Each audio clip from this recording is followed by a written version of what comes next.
Assalamualaikum warahmatullahi wabarakatuh. Alhamdulillah wassalatu wassalamu ala rasulillah wa ala alihi wa man walah.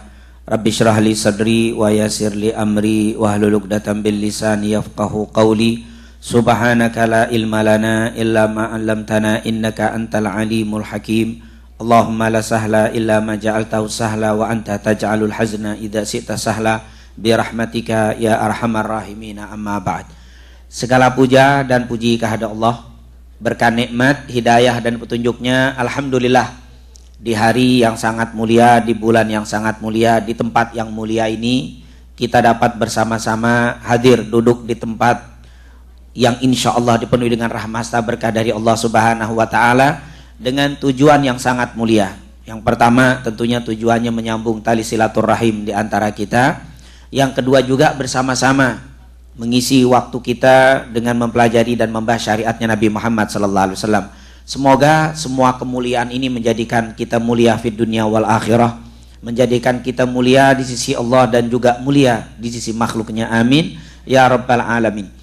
Salawat dan salam tentunya tidak lupa untuk selalu kita sampaikan kepada kekasih kita, junjungan kita Nabi Muhammad SAW, para keluarga, sahabat, tabi'in, serta seluruh umat yang selalu beristiqamah mengikuti sunnah-sunnahnya hingga yaumul qiyamah.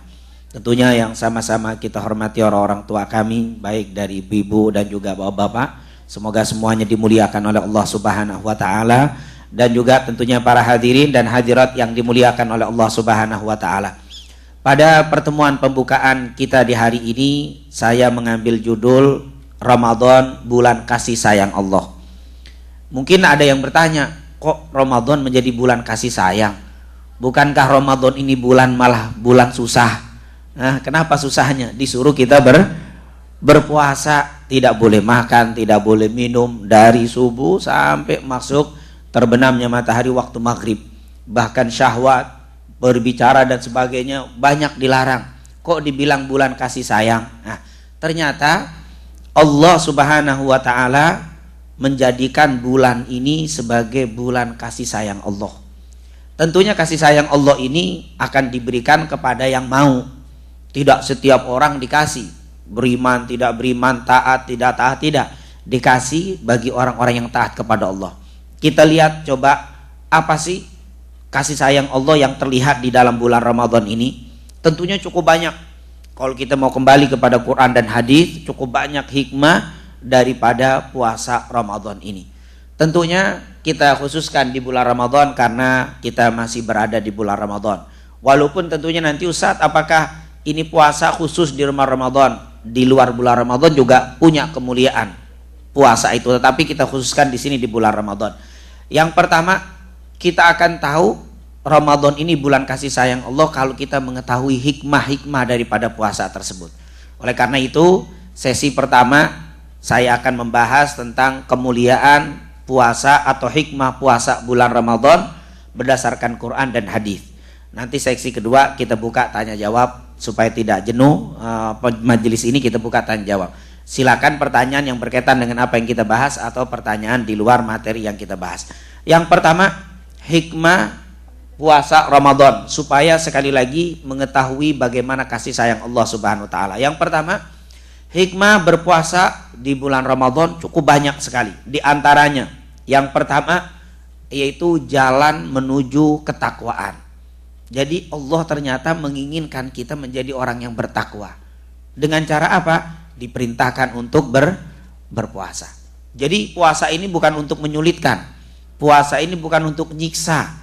Bukan ingin mempersulit hamba-hambanya, tapi malah ingin menjadikan hambanya sebagai hamba yang bertakwa. Coba dilihat di dalam Al-Quran, di dalam suratul Baqarah, di ayat 183 yang sudah sangat terkenal. Setiap masuk bulan Ramadan pasti ini dibacakan, yaitu yang berbunyi, Ya ayyuhalladzina amanu kutiba alaikumusiyam. Hei orang-orang yang beriman, diwajibkan kepada kalian untuk berpuasa, kama kutiba alal ladzina min qablikum, sebagaimana diwajibkan kepada orang-orang sebelum kalian, la'allakum tattaqun, agar kalian menjadi orang yang bertakwa.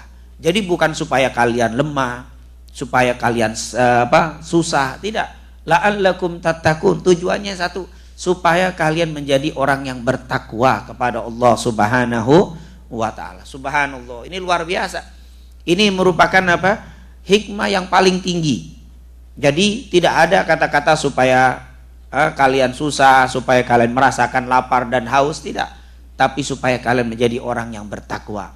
Kenapa sih Allah mengendaki kita menjadi orang yang bertakwa? Ternyata ada, yaitu hikmah. Dengan takwa cukup banyak keistimewaan yang Allah berikan. Di antaranya, ini kita hanya membacakan sebagian saja, diberi kemudahan dalam segala urusannya. Kalau kita sudah menjadi orang bertakwa, Allah mudahkan segala urusan kita. Ini sebagaimana yang difirmankan oleh Allah Subhanahu wa taala dalam surat At-Talaq di ayat yang kedua dan ketiga. Allah katakan, "Wa may yattaqillaha yaj'al lahu makhraja wa yarzuqhu min haitsu la yahtasib." Ini tentunya potongan surat At-Talaq. Dikatakan apa? Wa may yattaqillaha, siapa yang bertakwa kepada Allah, yaj'al lahu makhraja, Allah jadikan jalan keluar. Maksudnya apa? Dari kesulitan kita, dari kegundahan hati kita, dari kesempitan hidup kita, Allah kasih jalan keluarnya. Subhanallah. Jadi Allah kita diperintahkan untuk berpuasa supaya bertakwa. Nanti kalau sudah bertakwa, urusan kita diberikan jalan keluar. Kalau kita sedang kena musibah, akan diangkat musibah kita oleh Allah. Kalau kita sedang sedih, akan diberikan jalan keluar untuk bisa kita berbahagia. Bahkan wa yarzuqhu min haitsu la yahtasib, urusan rizki akan aku berikan tanpa diduga-duga, tidak bisa dihitung lagi, di luar daripada gaji, di luar daripada bulanan kita, di luar itu Allah kasih kalau kalian bertakwa. Maksudnya apa? Kalian tidak akan mengalami kesengsaraan di dunia. Ternyata Allah ingin kita ini hilang kesulitannya, hilang semua kesusahan kita, rizki kita Allah mau kasih kalau kita bertakwa kepada Allah. Cara bertakwa bagaimana ya Allah? Kutiba alaikumusiyam, puasa. Tuh, ternyata puasa ini imbalannya, yang pertama mengeluarkan dari berbagai macam kesulitan. Yang kedua, puasa ini membuka pintu rizki tanpa diduga-duga. Subhanallah. Makanya orang yang ngerti hikmah puasa, demi Allah, dia tidak akan pernah menyanyiakan untuk berpuasa di bulan Ramadan, walaupun di depan matanya makanan yang berlimpah. Mungkin kalau perlu dibayar, kamu kalau nggak puasa saya bayar. Berapa bayarannya? Dunia yang Allah janjikan lebih besar daripada yang dijanjikan sama orang tadi. Oleh karena itu nanti dikatakan oleh para ulama di yaumil qiyamah, tidak ada sesuatu penyesalan yang paling disesali orang yang telah meninggal dunia kecuali dia tidak berpuasa 1 hari saja. Makanya Rasul sampai mengatakan di dalam hadis, siapa yang membatalkan puasa tanpa udzur syar'i. Nah, udzur syar'i ini alasan yang dibenarkan. Nah, hanya karena kehausan, ini hari panjang katanya, yang terpanjang nggak sabar terus dia batal, demi Allah dia tidak akan bisa mengganti walaupun 1000 tahun dia menggantinya. Kalau dalam hukum fikih terganti, utang 1 bayar 1, tapi pahalanya tidak akan sama. Inilah hikmah yang pertama. Allah begitu sayang kepada kita dengan mewajibkan puasa. Kenapa? Karena Allah ingin jadikan kita orang yang bertakwa. Kenapa? Karena dengan bertakwa Allah akan berikan yaj'al lahu makhraja wa yarzuqhu min haitsu la yahtasib. Ini yang pertama. Yang kedua, akan menggugurkan dosa. Puasa ini menggugurkan dosa. Bapak, Ibu, hadirin hadirat yang dimuliakan oleh Allah, mungkin kalau dosa kita kumpulkan 11 bulan, dari bulan Syawal kemarin sampai bulan Sya'ban kemarin, mungkin ruangan ini nggak cukup kali ya. Ditumpuk gitu dosa kita, nggak cukup sudah. Banyak dosa kita, tidak terasa, baik yang disadari, tidak disadari, yang kecil atau kadang yang besar kita tidak sadar. Dosa kita banyak. Tapi Allah sayang sama kita. Kalau kita banyak dosa, tentunya semua kehidupan akan mengalami kesulitan. Dunia kehidupannya susah karena dosa. Dikubur akan menjadi susah karena dosa. Nanti di yaumil qiyamah akan susah karena dosa. Allah sayang. Allah tidak mau kita susah, diwajibkan kita puasa. Untuk apa? Supaya dosa kita habis. Oleh karena itu Ramadan, bulan kasih sayang Allah Subhanahu wa ta'ala. Cukup banyak hadis-hadis tentang penggugur dosa ini ya. Saya tidak nukilkan semuanya. Di antaranya hadis Abu Hurairah dalam riwayat Imam Bukhari Muslim, artinya hadis ini sahih. Rasulullah pernah mengatakan as-salawatul khamsu, salat 5 waktu. Jadi al-jumu'ah ilal jum'ah, dari Jumat ke Jumat, wa Ramadan, dan Ramadan ila Ramadan, dari bulan Ramadan ke Ramadan, mukaffirat itu penggugur, penghapus, ma bainahunna, di antara keduanya, idza jtanabal kabair, kalau menjauhi perbuatan-perbuatan dosa besar. Salat duhur kita tadi, terus tadi salat asar, maka dari duhur asar habis dosa kita. Kita habis sholat asar, mungkin ada dosa-dosa yang kita tidak tahu kita lakukan. Ngelihat orang, ada komentar, itu kan suka ada itu. Ngelihat orang kurus, dikomentarin. Kurus sekali ini orang ya. Dosa itu jangan dianggap apa? Emang kurus satu. Justru berbicara yang asli itu namanya ghibah. Karena ada orang menganggap kalau berbicara yang asli tidak fitnah, itu katanya seakan-akan tidak apa-apa. Padahal dilarang. Membicarakan orang itu ada 3 macam. Ada yang namanya ghibah, ada yang namanya fitnah, ada yang namanya ifki. Ifki itu dosa 3-tiganya. Ghibah itu membicarakan aib orang dan orang itu melakukannya. Orang itu memang melakukannya. Tadi ngaji tidur terus kita omongin, tuh orang ngaji tidur terus. Itu ghibah itu ibu. Jangan dianggap apa? Jangan ini mah nggak apa-apa, memang asli dia tidur. Oh tidak, itu ghibah itu namanya. Itu namanya ghibah. Jadi tidak boleh. Yang kedua namanya fitnah. Orang dia tidak tidur dibilang tidur. Tuh bapak tuh tidur, tuh pak ibu tidur, padahal nggak tidur. Ini fitnah, lebih besar lagi dosanya. Nah ada ifki namanya ibu. Apa pak ifki itu? Ifki itu ada cerita buruk tentang saudara kita, terus kita sampaikan aja. Ini saya nggak tahu nih cerita benar apa tidak, tapi kata orang si fulan tuh begini-begini. Itu namanya ifki. Dosa juga itu. Kan suka ada yang begitu. Kamu benar apa enggak? Saya nggak tahu, cuman berita yang tersebar begitu. Ini penyebar berita. Ini termasuk ini namanya ifki. Itu pernah kejadian pada istri Nabi ya. Istri Nabi yang namanya Aisyah, dulu kalau kita baca sejarah ada namanya hadithul ifki. Cerita ifki, maksudnya apa? Aisyah pernah dituduh berselingkuh dulu. Nah itu sahabat ada yang nyeritain Aisyah berselingkuh, tapi sahabat tidak tahu benar apa tidak. Dia tidak menuduh, tapi menyebarkan. Dilarang oleh Allah Subhanahu wa ta'ala. Jadi kalau ada berita buruk, lebih baik apa? Sudahlah, nggak usah diceritakan. Sat, ini benar, tapi sudah apa? Ya ummu bihi balwa, kalau bahasa Arab. Sudah menjadi rahasia umum saat semuanya. Tapi tetap nggak usah engkau menceritakan, namanya ifki, dosa juga. Nah itu tidak terasa, cukup banyak dosa kita. Dulu saya teringat ada sebuah cerita dari Nabi Muhammad. Dulu ketika Nabi Muhammad duduk dengan para sahabat, tiba-tiba ada yang berdiri. Orang itu kurus hitam, orangnya kurus hitam lagi. Berdiri langsung satu lagi berbicara. Dibilang kecil sekali ini orang. Dan kurus. Dia bilang ini komentarnya, kalau bahasa kita kan itu sahabat Nabi ada yang begitu, bukan berarti kita jadi dalil. Wah Nabi, sahabat Nabi aja boleh masih berbicara. Enggak, ini menunjukkan Rasul ngelihat seperti itu, mukanya merah Nabi Muhammad. Nabi Muhammad tuh wajahnya putih kemerah-merahan, tapi kalau marah merahnya lebih banyak, kelihatan mukanya merah. Berarti kata sahabat Rasulullah marah. Akhirnya Rasulullah SAW manggil orang itu. Tahallal minhu, kata Rasul, mintakan halal, halalkan, minta halal dari orang itu. Akhirnya orang ini bilang, ya Rasulullah ma'akal tulahman. Ya Rasul, saya nggak makan daging. Tahalal itu kalau bahasa kita lagi makan daging terus ada sisa apa? Ya nyelip itu, bersihkan tuh katanya. Kata orang ini, ya Rasul saya nggak makan daging. Tadi kamu sudah makan daging saudaramu. Kan dalam surat Al-Hujurat kan ada tuh. Ya ayyuhalladzina amanu la yaskhar, itu terus gimana? Ayuhibbu ahadukum ayyakula lahman akhihi maitan fakarihtumu. Jangan kau membicarakan wala yaghtab ba'dukum ba'dha. Jangan kau suka ghibah, juga membicarakan orang. Kenapa? Apakah engkau mau makan daging saudaramu yang sudah mati? Berarti seperti itu. Jadi waktu itu minta halalkan, bersihkan mulutmu dari daging yang tersisa. Ya Rasulullah, saya tidak makan daging. Tadi engkau sudah membicarakan orang itu, padahal bicara hanya kurus sekali, padahal emang kurus tuh orang. Itu saja dosa. Subhanallah. Kalau kita kumpulkan selama 1 tahun, kira-kira dosanya segimana Pak Bu?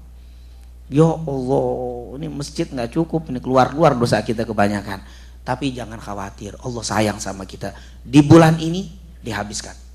Ustadz kan sudah ada 5 waktu sholat, dari kesolat kan menghapuskan dosa. Itu kata ulama, sholat duhur kita lakukan, sholat asar dibersihkan. Tapi ada dosanya itu kadang-kadang lebih banyak daripada apa? Daripada ibadahnya. Ada yang dosa yang dengan sholat 5 waktu habis. Ada yang masih tersisa. Akhirnya datang nanti Jumatan. Subhanallah, ini bapak-bapak waktu kita Jumatan datang, ini kita bicara standar Pak. Ini kalau bahasa kita sholat 5 waktu, Jumat dan Ramadan, ini yang standar menghapuskan dosa. Sholat 5 waktu Ibu yang penting sah, wudunya betul, sholat rukun wajibnya sah, selesai, penghapus dosa. Tapi kalau Ibu sholatnya, bapak sholatnya khusyuk, nah itu ada bonus yang dikatakan qad aflahal mu'minun alladzina hum fi sholatihim khashi'un, telah beruntung orang yang di dalam sholatnya khusyuk. Nah itu bonusnya khusyuk. Jadi khusyuk itu bukan syarat sahnya. Kalau khusyuk syarat sahnya sholat, saya yakin di sini batal semuanya sholatnya. Nah untungnya khusyuk itu bukan syarat sahnya sholat, tetapi bonus. Jumat juga begitu, standar Jumat. Kita datang Jumatan, bapak-bapak datang, khatib naik mimbar, assalamualaikum warahmatullah, khatib sudah mengucapkan salam, duduk, kita diem sampai khatib selesai dari mimbar turun, selesai sholat, kita tidak bicara, menghapuskan dosa sampai Jumat sebelumnya. Tuh seminggu dihapuskan dosa, syarat itu aja. Tapi kalau di hari Jumat baca suratul kahfi, banyak baca sholawat begini, oh tambah lagi bonusnya. Itu standarnya saja. Begitu juga ini, Ramadan ila Ramadan, Ramadan ke Ramadan. Ibu bapak standar kita puasa saja, tidak melakukan amalan yang membatalkan puasa, tidak makan, tidak minum, tidak syahwat. Terus kita tidak bicarakan aib orang, tidak fitnah, diam sudah. Baca Quran enggak, lemes saja Ramadan. Ada juga tuh kan, mau baca Quran udah baru buka halaman pertama, halaman selanjutnya udah dibuka. Ini menunjukkan pengen selesai aja dulu, baru buka. Nggak nafsu baca Quran, lapar, duduk bengong aja. Dzikir juga tidak. Puasa Anda yang begitu menghapuskan dosa selama 1 tahun, dihapuskan dosa oleh Allah. Tapi kalau nanti banyak baca Quran, dzikir, sholatut tarawih, qiyamul lail, nanti ada bonus yang disebut apa? Inna anzalnahu fi lailatil qadar wa ma adraka ma lailatul qadr, lailatul qadri khairum min alfi syahr. Itu bonus. Jadi nggak dapat Lailatul Qadar juga banyak keistimewaan. Jangan percuma. Percuma, Lailatul Qadar itu kan susah dicarinya. Oh, tidak ada kata percuma. Itu bonus. Jadi Allah memang mempersiapkan bonus setiap ibadah. Haji bonusnya mabrur. Tapi kalau nggak mabrur bagaimana? Berangkatnya dari rumah sudah dihitung ibadah. Sholat di Masjid Nabawi seperti 1000. Sholat di Mekah seperti 100.000.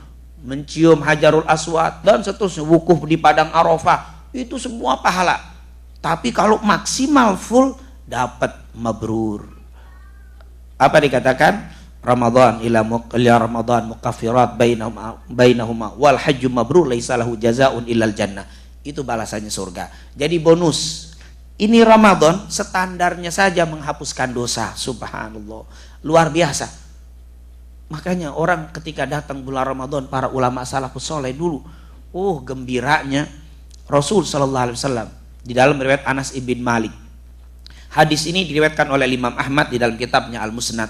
Walaupun sebagian ulama mengatakan sanadnya lemah, sanad hadis ini lemah, tetapi sebagian ulama lain menganjurkan untuk mengamalkan. Apa itu? Nabi kalau sudah masuk bulan Rajab itu suka doa dari Anas bin Malik, karena Nabi sallallahu alaihi wasallam idza dakhala Rajab qala Allahumma barik lana fi Rajab wa Sya'ban wa ballighna Ramadan. Itu ada hadis.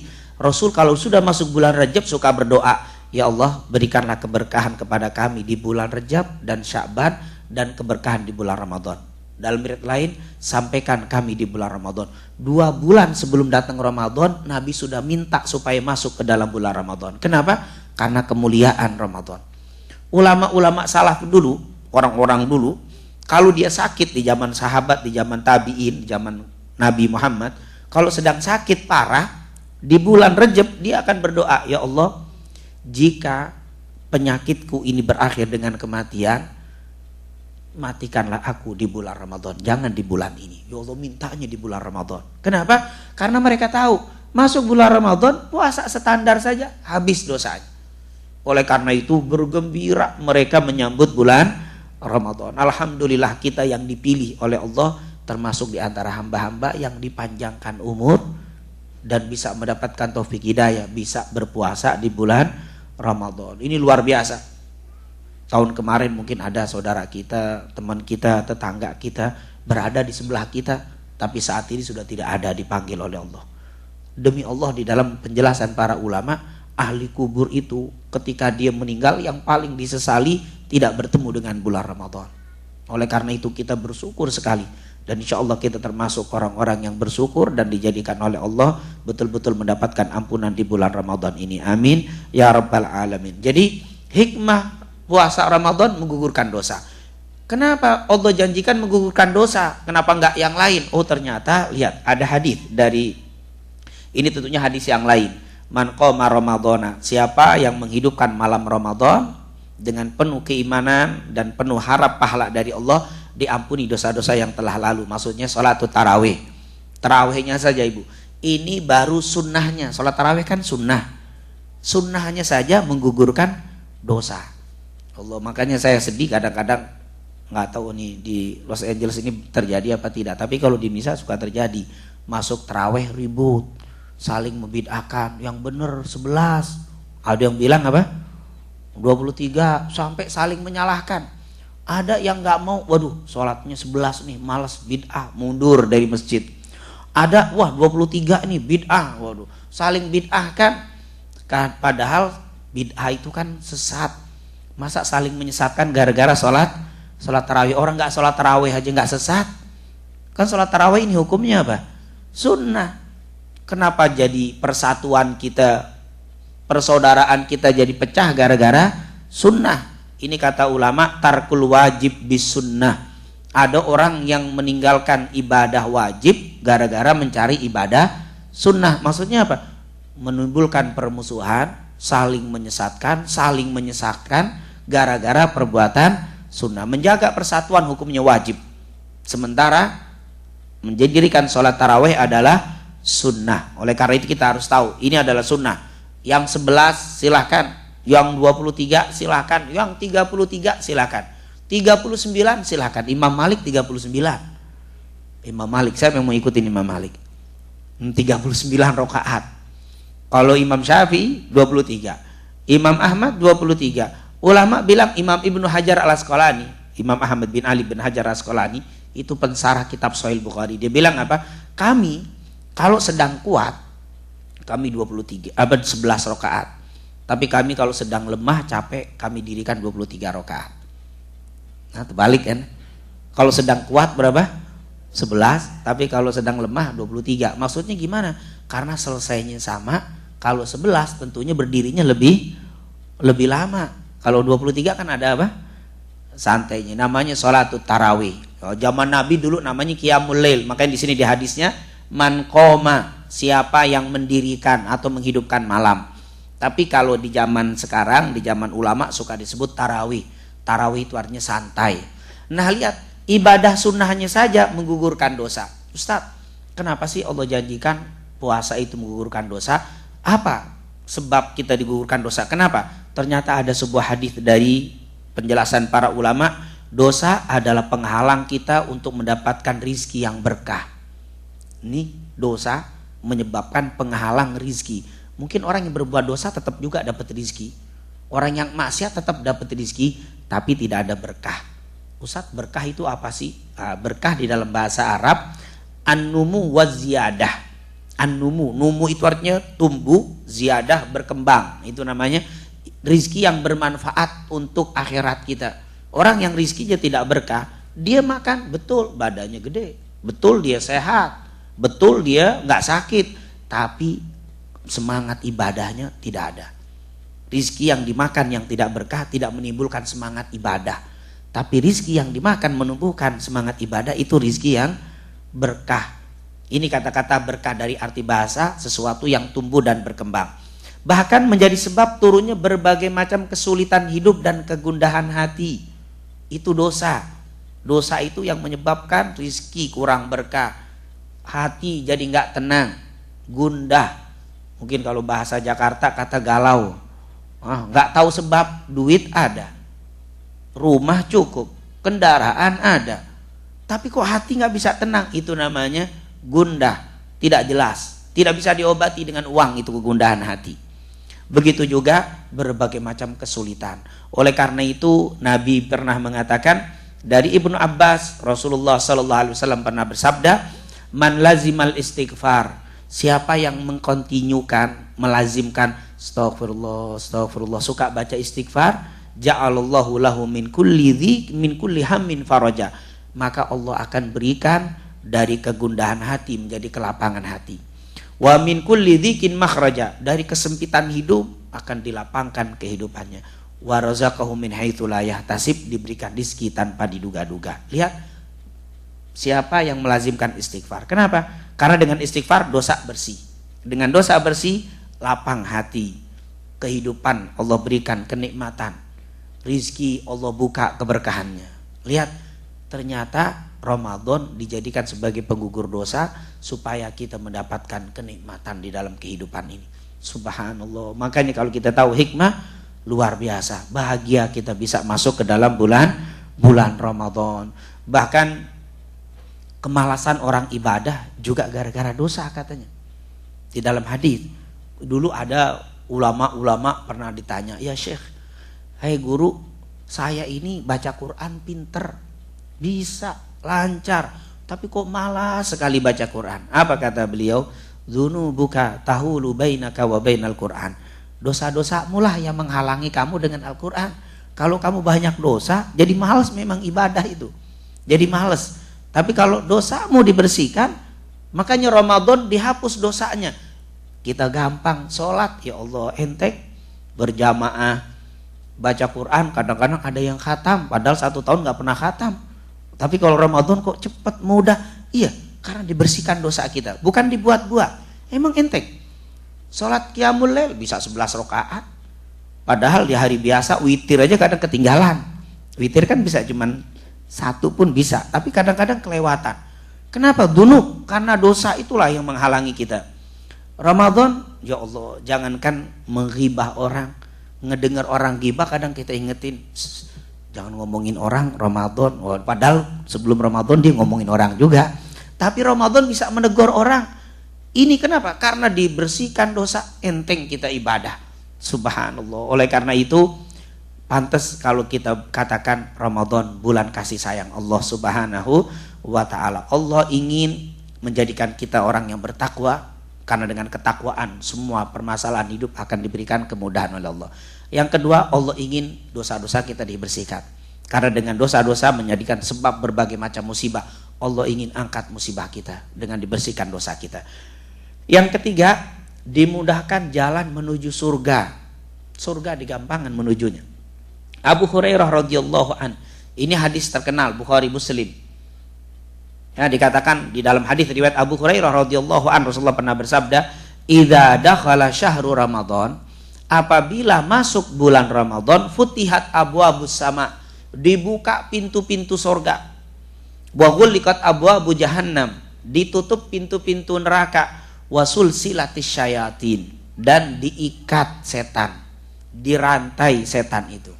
3, dibuka pintu surga, ditutup pintu neraka, diikat setan. Ya, kalau para ulama bilang, Ustadz, surga kan walaupun dibuka toh kita nggak bisa masuk. Ada yang bisa masuk surga sekarang? Yang udah meninggal nih, saudara kita, keluarga kita, nggak bisa masuk surga walaupun soleh. Dia tinggal di mana? Di kubur, di alam barzakh namanya. Jadi nggak ada yang di surga. Surga itu tidak boleh masuk ke dalam surga kecuali Nabi Muhammad dulu masuk. Karena Nabi Muhammad masuk surga, baru para nabi masuk. Setelah itu umat Nabi Muhammad masuk, baru umat semua nabi masuk. Subhanallah, kita umat belakangan, tapi masuk surga duluan dibanding umat-umat nabi yang lain. Kenapa? Karena siapa?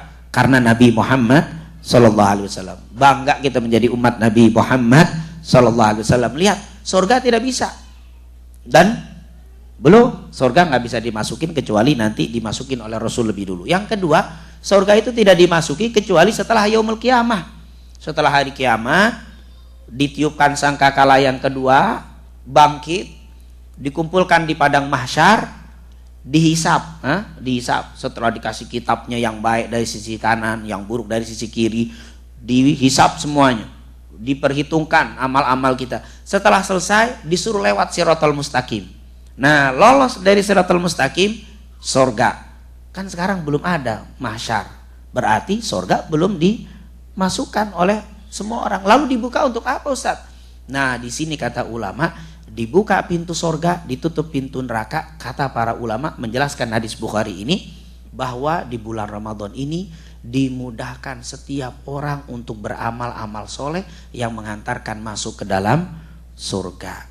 Dibikin mudah Ramadan ini, subhanallah. Enteng kita beribadah. Ini kata ulama imbas daripada dibukanya pintu surga. Kalau di luar bulan Ramadan berat kita mau beramal soleh, ya tantangannya lebih berat. Sekarang coba di luar bulan Ramadan ini, contoh yang paling mudah. Berapa banyak di antara kita yang bisa puasa Senin Kemis? Nggak terlalu banyak.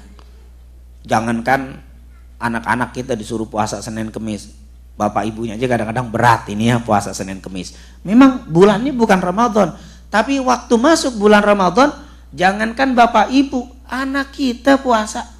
Anak kita ada yang umur 6 tahun, 7 tahun kuat puasa. Dari mana itu tenaga yang Allah kasih?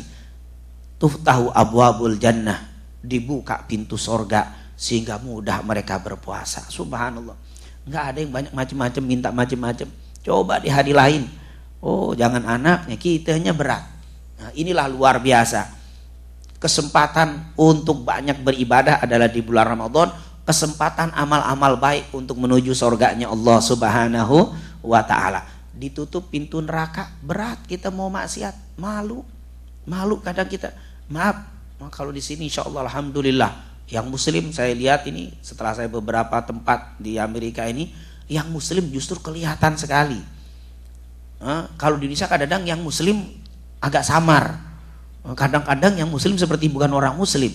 Ini luar biasa. Bahkan kalau kita lihat mereka yang tidak puasa itu mau makan saja malu, sampai kalau di warung kakinya doang kelihatan, karena dia nutup diri. Padahal kalau dia puasa nggak makan juga nggak ada yang negor, tapi ada rasa malu, berat untuk tidak puasa. Itu mereka punya malu. Padahal biasanya memang sholat juga tidak, apa juga tidak, tapi giliran makan sembunyi-sembunyi. Itulah bulan Ramadan. Bagaimana kalau untuk melakukan kemaksiatan yang begitu saja mereka malu.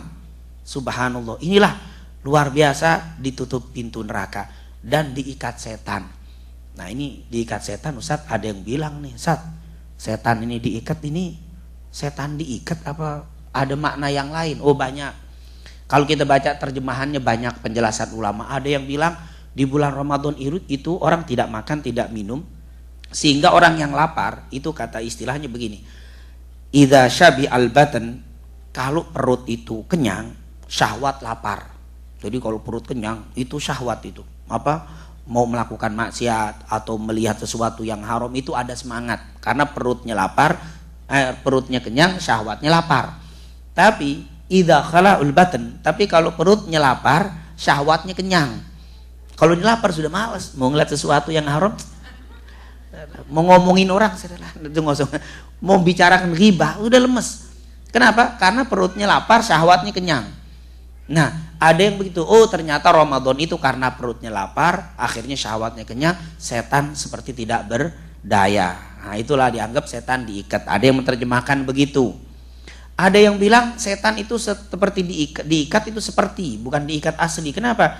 Orang yang berbuat dosa banyak, datang bulan Ramadan semua dosanya dihapus. Kerja setan yang berlembur sudah 11 bulan lembur dihapus oleh Allah di bulan Ramadan. Jadi seakan-akan tidak berdaya dia. Nah, banyak tafsiran-tafsiran, tapi Bapak Ibu kalau menjelaskan penjelasan para sahabat, kata-kata diikat ya asli diikat. Itu orang-orang dulu ya kan, dia tidak terlalu banyak berpikir menafsirkan, menjelaskan, pusing-pusing, sudahlah sulsilatis syayatin, dalam riwayat Imam Bukhari, sufidatis syayatin, setan diikat, dirantai, udah setan diikat sudah, gitu aja. Itu apa? Itu pendapat yang terbanyak, malah ulama hadis itu banyak ngambil setan diikat. Ustadz, emang setan bisa diikat? Oh, yang ngikat Allah. Kalau Allah yang ngikat nggak jadi masalah. Nah, kalau bapak ibu yang ngikat mesti ditanyakan, karena di Indonesia ada juga yang tukang ngikat setan. Oh, ini saya ikat setan, di rumah ini sudah bebas hantu, udah nggak ada lagi hantu. Saya sudah ikat, sudah saya buang. Nah, ini perlu dipertanyakan ini apa? Saya sudah masukin botol, masukin botol hantu, setan dimasukin botol, mana jin, nggak bisa. Nah, mereka tidak bisa dikuasai, kecuali yang menguasai apa? Yang bisa menguasai jin itu adalah Nabi Allah Sulaiman alaihissalam. Nabi Sulaiman, wah betul, setan itu takut dengan Nabi Sulaiman. Jin, nah kalau kita mana bisa. Jadi kalau ada yang bilang bisa menangkap itu, apalagi mengikat dan membebaskan, masukin botol dan seterusnya, kasih stiker depan rumah, bebas hantu. Saya perlu dipertanyakan benar apa tidak itu. Karena di Indonesia juga ada yang begitu. Nah, yang ini kita ragu. Kenapa? Yang ngikat manusia. Tapi kalau Allah yang mengikat, idza arada syai'an ayyakula lahu kun fayakun, nggak ada jadi masalah. Kalau Allah yang bikin syaitan, Allah yang ikat, Allah yang matikan semuanya, Allah yang diikat. Jadi diikat sama oleh Allah Subhanahu wa taala setan ini. Jadi setan diikat. Oleh karena itu ada, ini disampaikan oleh Imam Ahmad bin Ali bin Hajar Al-Asqalani dalam kitab Fathul Barinya.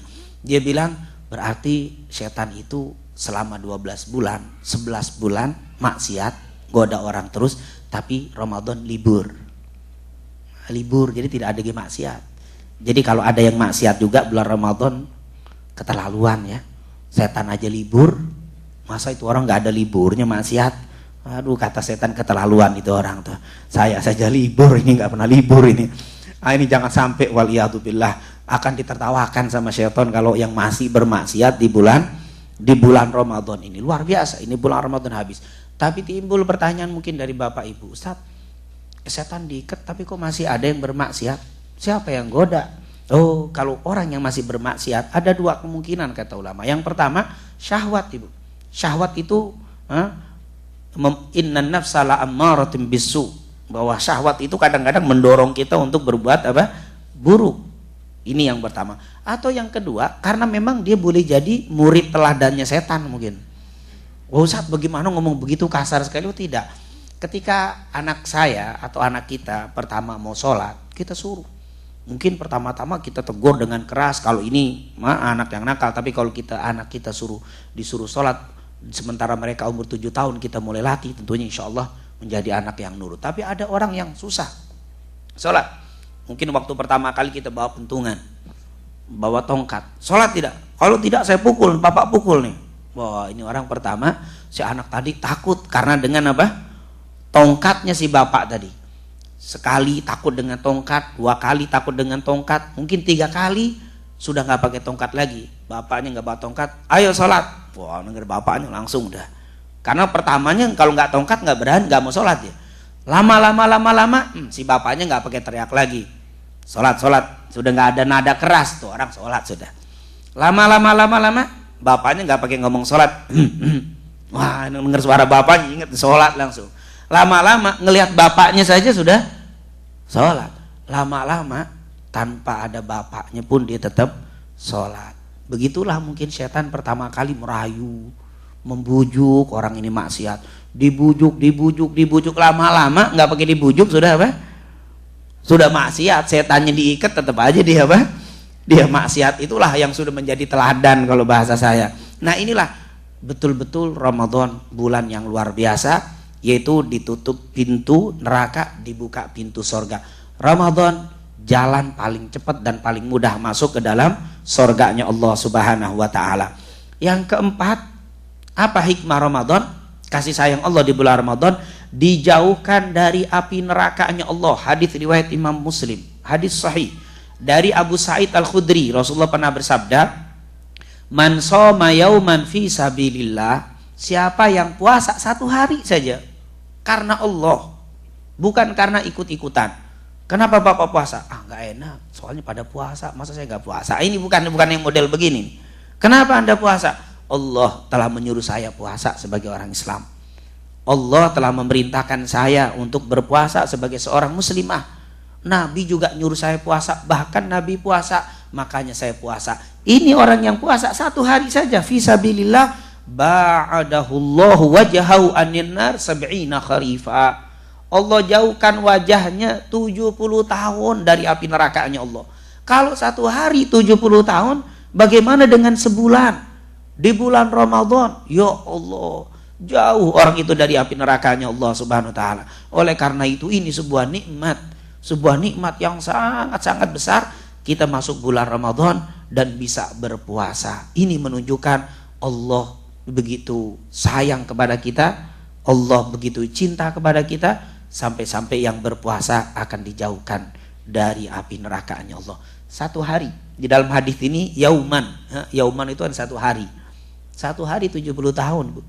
Kalau sebulan, sekian tahun kita berpuasa, ya Allah, memang betul-betul Allah ingin kita semuanya masuk ke dalam surganya Allah, selamat dari api nerakanya Allah. Makanya saya sangat-sangat sedih kalau ada orang Islam, apalagi mungkin ustadz, suka ngafir-ngafirin orang ya. Neraka, sesat, sedikit-dikit neraka terus. Padahal kalau kita baca hadis, kok enak-enak kabar gembira dari Allah. Begitu mudah, begitu gampang. Bahkan Allah pengen semuanya masuk surga, selamat dari neraka. Ini ada hambanya masukin orang terus ke neraka. Nah, oleh karena itu janganlah. Rasul bilang apa? Yassiru wala tu'assiru, basyiru wala tunadziru. Kalian kalau ngasih kabar, kasih kabar gembira lebih banyak daripada ancaman. Kasih kabar gembira lebih banyak daripada ancaman, kemudahan lebih banyak daripada kesulitan. Jadi jangan ngasih ancaman terus. Kayaknya orang mati kemungkinan besar masuk neraka semua. Kan sedih kita jadi orang Islam. Takut kita. Jangan. Kabar gembira dari Allah. Begitu banyak ampunan Allah, apalagi di bulan Ramadan. Insya Allah kita semua panjang umur, sehat wal afiat. Dan insya Allah kita tidak dimeninggalkan kecuali sudah diperlihatkan dan dijamin oleh Allah untuk kita min ahlil jannah. Amin ya rabbal alamin. Inilah apa keistimewaan-keistimewaannya. Kemudian yang kelima, Allah yang langsung memberikan pahalanya. Ini bulan Ramadan. Dari hadis Abu Hurairah dan Abu Sa'id Al-Khudri, Rasulullah Shallallahu Alaihi Wasallam pernah bersabda, Allah berfirman. Nah, kalau ibu bapak dengar lihat begini, Nabi bersabda, Allah berfirman. Ini namanya hadis qudsi. Nah, ini namanya hadis qudsi. Hadis, tapi Allah yang ngomong, Allah yang berfirman. Kalau Quran itu langsung, tidak ada qala nabinya, tidak ada nabinya bersabda, tapi ini Nabi bersabda, Allah berfirman. Apa kata Allah? Inna sauma li. Sungguh puasa itu untukku. Maksudnya puasa itu untuk aku. Puasa itu adalah ibadah yang paling ikhlas. Ibadah yang paling ikhlas, tidak mengandung riya, itu puasa, Ibu. Kalau kita sholat kelihatan, tapi kalau lagi puasa mana kelihatan. Kalau ada yang nggak puasa, di bibirin, di kering-keringin juga nggak ketahuan kita. Diem aja belagak lemes. Wah, ini orang puasa. Nggak ketahuan kita puasa nggak puasa. Jangan kita tuduh, wah itu orang jangan kok seger banget tuh orang, jangan nggak puasa. Oh, tidak ada. Puasa urusan hati dan betul-betul antara kita dengan Allah. Kalau saya, ibu bapak sebelum datang ke sini minum dulu di kamar, kita kunci, nggak ada yang tahu. Kita datang nggak ada yang tahu. Jadi betul-betul inna saumali, maksudnya puasa itu hanya untuk aku. Puasa adalah amalan yang paling ikhlas. Kalau sholat kelihatan, zakat kelihatan, haji kelihatan, jihad kelihatan, semua kelihatan. Tapi kalau puasa nggak kelihatan. Sedekah kelihatan, tapi sholat puasa tidak ada. Kita tidak tahu. Yang puasa yang tidak puasa kita nggak tahu. Kenapa? As-saumuli. Rasul bilang inna saumali, kata Allah, puasa itu hanya untuk aku. Karena ini yang betul-betul murni ikhlas karena aku, wa ana ajzi bihi, maka saya yang membalasnya langsung. Saya yang balasnya langsung.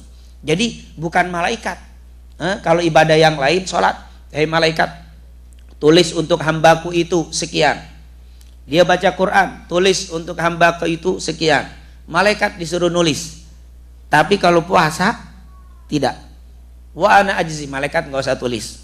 Aku yang langsung apa? Memberikannya. Ya Allah, saya kalau dikasih ini, saya dikasih laptop ini dari Pak Presiden, tapi ajudannya ngasih. Saya girang sekali. Pak Presiden yang ngasih. Tapi lebih gembira lagi kalau Pak Presidennya langsung apa? Ngasih. Waduh, jangan-jangan waktu mau nerimanya sudah dipesen syuting semuanya. Kalau perlu nggak dipakai, ditaruh aja nih, takut rusak. Kenapa? Karena yang langsung itu beda. Ini puasa wa ana ajzi bihi, saya yang langsung ngasih, tidak lewat malaikat, tidak lewat perintah lagi. Subhanallah, luar biasa. Ini merupakan sebuah keistimewaan. Katanya inna lisaimi farhatan, bagi orang yang berpuasa ada dua kebahagiaan. Fariha, yaitu idza aftara farih wa idza laqiyallahu farih. Ini hadis Bukhari Muslim. Dan bagi orang yang berpuasa itu ada dua kebahagiaan. Bahagia saat berbuka, bahagia saat bertemu dengan Allah. Ini waktu berbuka kita bahagia. Ya, sebahagia-bahagianya orang puasa kalau sudah apa? Mau buka. Luar biasa. Maaf, seandainya saya tidak puasa, terus saya duduk di tempat ini, waktu mau buka, saya tampakkan kegembiraan. Sebentar lagi, alhamdulillah, padahal saya nggak puasa. Tetap di hatinya tidak sama yang berpuasa, Ibu, tidak bisa dipungkiri. Mungkin pakai takbir lagi, Allahu Akbar, sudah buka. Padahal dia nggak puasa. Lain, beda. Tidak bisa dipungkiri. Allah kasih kegembiraan untuk yang berpuasa di saat berbuka. Khusus. Kalau dia tidak puasa, tidak akan pernah kegembiraan seperti orang yang berpuasa. Kata para ulama, kegembiraannya apa Ustaz? Ya, kegembiraan makan. Boleh, minum boleh. Tapi ada yang lebih penting. Apa kegembiraannya? Ada hadits Rasulullah SAW. Ada 3 doa yang tidak ditolak oleh Allah Subhanahu Wa Taala. Di antaranya as-saimu inda fatrihi, orang berpuasa saat berbuka. Jadi Ibu, saat kita berbuka itu doa yang paling mustajab. Kita selama puasa nih dari subuh tadi, sayang kita doa bagus, tadi doa bagus, semuanya mustajab. Tapi yang paling bagus ketika hendak berbuka. Makanya nanti ngeliat makanan jangan sampai kalap air lupa baca kan. Nah, kalau di Indonesia kan ada yang begitu. Nunggu waktu buka nyetel TV. Sekarang TV di Indonesia lawak semua Ibu kalau menjelang maghrib. Lawak sampai ketawa-tawa maghrib tuh belum akhir dia lupa doa, lupa apa. Padahal waktu yang paling mustajab adalah inda fatrihi, saat dia berbuka. Makanya di sini ini yang paling bagus. Nanti kita menjelang berbuka kita berdoa sebentar langsung kita makan, dan itulah doa yang mustajab. Bahagia yang tadinya nggak boleh makan, nggak boleh minum, sekarang boleh makan. Yang kedua, karena doanya sangat mustajab. Baik untuk diri dan untuk keluarga kita doakan di waktu berbuka itu mustajab. Yang kedua, gembira ketika bertemu dengan Allah. Ketemu dengan Allah dia akan bergembira. Tapi orang yang tidak berpuasa dia akan sedih bertemu dengan Allah Subhanahu Wa Taala. Insya Allah kita semua bergembira saat bertemu dengan Allah Subhanahu Wa Taala. Amin ya Rabbal Alamin. Yang terakhir, orang yang berpuasa itu dicintai Allah. Ini tentunya saya tidak bahas semuanya, cukup banyak ya. Nanti saya sisakan waktu untuk tanya jawab ya. Kalau masih ada waktu, masih apa? Kita buka tanya jawab biar hidup nih, biar nggak hidup taklim kita. Orang yang berpuasa dicintai Allah. Dari mana dalilnya dicintai Allah? Tentu yang tadi selain kelebihan-kelebihan, lihat ada hadis dari Abu Hurairah, Rasulullah SAW pernah bersabda, walladzi nafsu Muhammadin biyadi, demi jiwa Nabi Muhammad yang berada di tangannya, maksudnya demi Allah, la khalufu famis shaim, la khaluf itu baunya mulut orang yang berpuasa. Jujur, walaupun kita pakai Pepsodent, pakai pasta gigi yang terbaik, tetap saja pasti bau, karena tidak masuk ke dalam perut kita ini sesuatu, itu bau. Tapi lihat, atyabu indallah, tapi nanti di sisi Allah lebih wangi daripada minyak wangi misik. Minyak wangi misik itu minyak wangi terwangi di zaman dulu, namanya misik. Misik itu bukan Ja'faron ya, beda ya, kan orang terjemahkan Ja'faron baunya sumpek gitu. Ya pokoknya minyak wangi yang terwangi disebutnya misik. Orang yang berpuasa bau mulutnya lebih wangi di sisi Allah. Lihat, itu tanda orang cinta. Ibu, mungkin kalau kita mencintai seseorang, jeleknya aja kita anggap bagus, padahal tuh orang yang kita cintai mulutnya bau. Tapi kita kayaknya enggak enak mulutnya, padahal bau. Itulah orang cinta. Begitulah Allah cintanya kepada hamba-hambanya yang berpuasa, sampai-sampai bau mulutnya di sisi Allah lebih wangi daripada minyak wangi yang terwangi. Subhanallah. Tapi sebaliknya, dikatakan di dalam hadis, apabila orang yang tidak berpuasa, memang di dunia wangi, mulutnya dia wangi, mulut kita bau, tapi mulut dia wangi di dunia. Tapi nanti di yaumil qiyamah, antan minal jifah, mulutnya itu baunya lebih bau daripada bangkai di sisi Allah Subhanahu wa taala. Kata para ulama berdasarkan hadis ini, nanti kita tahu siapa yang puasa dan tidak puasa di bulan Ramadan. Waktu nanti dia bicara, dekat keluar bau hawa dari mulutnya seperti bangkai. Ini orang tidak berpuasa. Dibikin nanti di yaumil qiyamah, mulut-mulut mereka bau lebih bau daripada bangkai. Sementara orang yang berpuasa lebih wangi daripada minyak wangi misik. Subhanallah. Inilah menunjukkan cintanya Allah. Dan ada juga yang menafsirkan hadis ini, maksudnya orang yang berpuasa mulutnya lebih wangi daripada minyak wangi yang terwangi di sisi Allah. Maksudnya kalau dia berdoa Allah suka, kalau dia berdoa Allah kabulkan. Kenapa? Karena memang yang namanya ini baunya, suaranya dia itu lebih Allah cintai, Allah sukai, maka dikabulkan semua permintaannya. Ini adalah hikmah kasih sayang Allah di bulan Ramadan. Insyaallah, walaupun tidak banyak saya sampaikan karena cukup banyak ya. Kalau kita mau membahas semuanya, seperti doanya orang yang berpuasa itu mustajab, dikabulkan oleh Allah Subhanahu wa taala. Insyaallah gambaran walaupun sangat singkat sudah dapat kita pahami bagaimana Ramadan itu menjadi bulan kasih sayang Allah untuk kita semuanya. Insya Allah kita termasuk orang-orang yang dipilih oleh Allah Subhanahu wa taala untuk bisa beribadah di bulan Ramadan dan mendapatkan apa yang telah dijanjikan oleh Allah, baik menjadi orang yang bertakwa, dosa-dosa kita diampuni oleh Allah, didekatkan dengan surga, dijauhkan dari api neraka, dan juga kita menjadi orang yang dicintai oleh Allah dan diberikan kebahagiaan di dunia dan juga kebahagiaan di akhirat. Amin amin ya rabbal alamin. Alhamdulillah, kalau masih ada waktu kita buka sesi tanya jawab.